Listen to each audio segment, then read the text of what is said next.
नमस्ते, सत श्री अकाल, जय हिंद। आप सभी स्टूडेंट्स का आपके अपने चैनल गो मैथ्स पर स्वागत है। मैं आपका ऑनलाइन ट्यूटर आज आपको ट्रायंगल चैप्टर का एग्जाम्पल 3 प्रूफ कराने वाला हूं। तो चलिए हम लोग अपना क्लास स्टार्ट करते हैं और स्टेटमेंट को समझने की कोशिश करते हैं।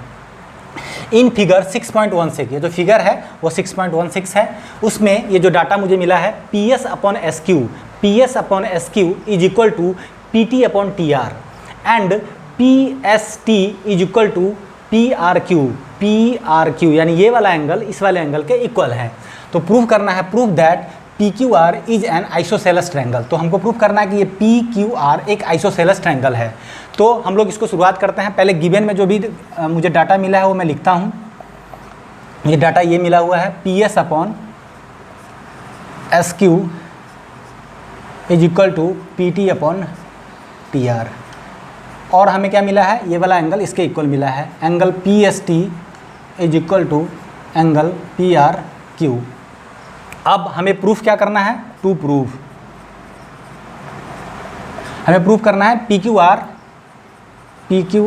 Is an isosceles triangle. ये मुझे प्रूफ करना है। तो इसमें कोई कंस्ट्रक्शन नहीं होगा, इसलिए मैं डायरेक्ट प्रूफ पे चलता हूँ और जो भी हम प्रोसेस करेंगे वो प्रूफ में लिखेंगे। तो हम शुरुआत करने से पहले आपको एक ओवरव्यू दे देता हूं ताकि आप समझ जाएं कि मैं क्या करने जा रहा हूं इसमें, या हमारा टारगेट क्या होगा जिसको हम अचीव करने वाले हैं। सबसे पहली बात, किसी भी ट्रायंगल को अगर प्रूफ करना है कि वो आइसोसेलेस है तो उनके दो साइड्स इक्वल होने चाहिए, और जब दो साइड्स इक्वल हैं तो इनके अपोजिट एंगल्स भी इक्वल हो जाते हैं। ठीक है, तो अगर मैंने इस ट्रायंगल में अगर दो साइड्स इक्वल प्रूफ कर दिए तो ये आइसोसेलेस हो जाएंगे, या मैंने दो एंगल प्रूफ कर दिया तो भी ये आइसोसेलेस ट्रायंगल हो जाएंगे। तो आप देखिए कि यहाँ पे मुझे एंगल इस एंगल के इज इक्वल टू इस एंगल के इक्वल दिया हुआ है। तो मैं क्या करूँगा, इसमें मैं किसी तरह से एंगल Q को एंगल R के इक्वल प्रूफ करने की कोशिश करूँगा, जिससे मैं इसको PQR को मैं आइसोसेलेस ट्रायंगल बोल सकूं।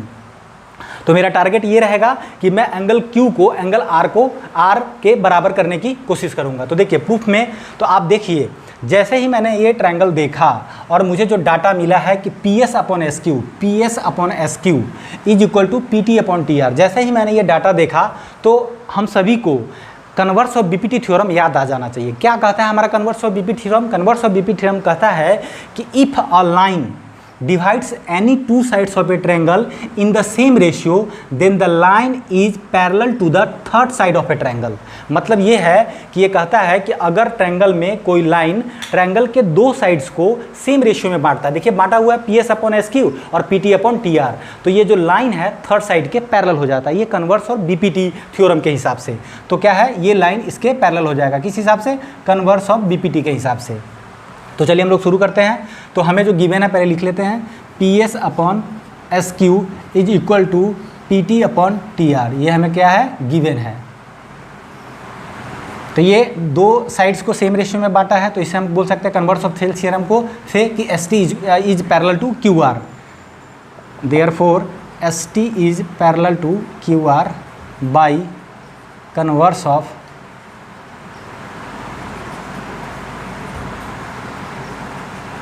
Of BPT. By converse of BPT मैं ये कह पाया कि ST पैरेलल है QR के। अब देखिए आपने 9th में पढ़ा होगा और मैंने पढ़ाया भी है कि अगर कोई दो पैरेलल लाइन है तो इस पे अगर कोई ट्रांसवर्सल लाइन है तो उसका जो कॉरस्पॉन्डिंग एंगल्स होते हैं वो इक्वल होते हैं। तो ये दोनों पैरेलल लाइन मैं अभी प्रूफ कर चुका हूँ। तो ये जो एंगल होगा वो इस एंगल के इक्वल होगा, ये एंगल इस एंगल के इक्वल होगा। तो बोल देखिए कौन सा angle, angle PST is equal to angle PQR। ये कहाँ से आया? ये आया है हमें by corresponding angles,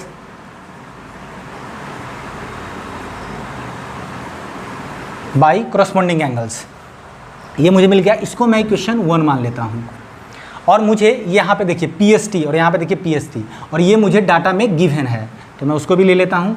angle PST is equal to angle PRQ, इसको मैं इक्वेशन 2 ले लेता हूँ।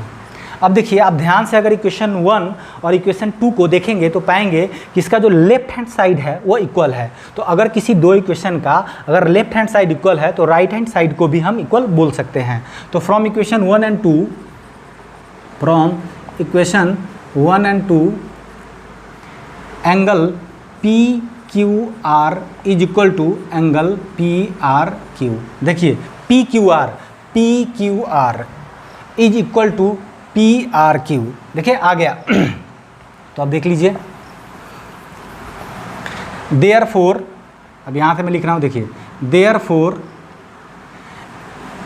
P Q is equal to P R, P Q is equal to P R. ये मैं कैसे बोल दिया, इस एंगल, चूंकि इसका जो अपोजिट एंगल्स है वो इक्वल है, तो इसको लिखना पड़ेगा sides opposite to equal angles opposite equal angles, sides